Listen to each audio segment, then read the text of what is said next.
ஏன்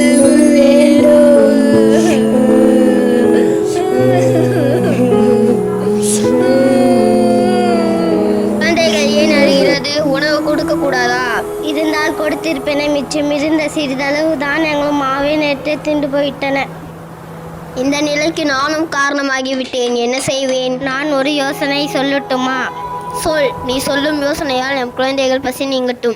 கொல்லிமலை அரசல் வள்ளிவேல் ஊரையை சென்று கண்டு வாருங்கள், அள்ளி கொடுக்கும் அல்லல் என்று கூறுகிறார்களே. ஆம், நானும் கேள்விப்பட்டேன். வீரத்திலும் தீரத்திலும் கொடைத்திலும் சிறந்தவர். இப்பொழுதே செல்கிறேன். சென்று வாருங்கள். தாங்கள் வரும் வழி நோக்கி எங்கள் விதிகள் பார்த்திருக்கும். வாலியம் அண்ணா, இசைப்பாணர் ஒருவர் உங்களை காண காத்து கொண்டு இருக்கிறார். தடுக்காதே, அவரை விரைந்து உள்ளே அனுப்புக. கொல்லிமலை கொற்றவா, கொடைத்திறத்தின் கோமகனே, நீ வீர் வாழ்க, உமது படை வாழ்க.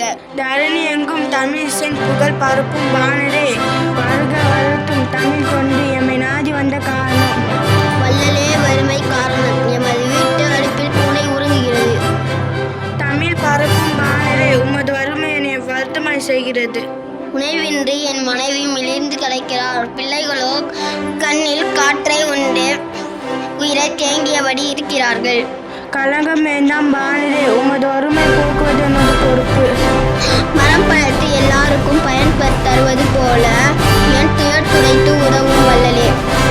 ஆகட்டும் பாணரே, அமைச்சரே வருகள். இப்பாணரை குடும்பம் பல தலைமுறைகள் வாழ வழி செய்தீர்கள்.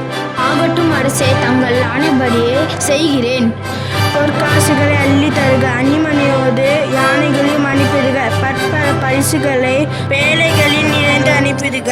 தங்கள் ஆணைப்படியே எல்லாத்தையும் அனுப்பி வைக்கிறேன் அரசே.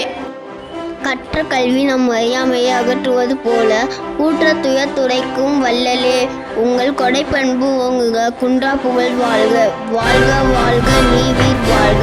கோயில் வரும் பாணரே, நீரும் உமது சுற்றத்தாரின் குறைவின்றி நீடொழி வாழ்க.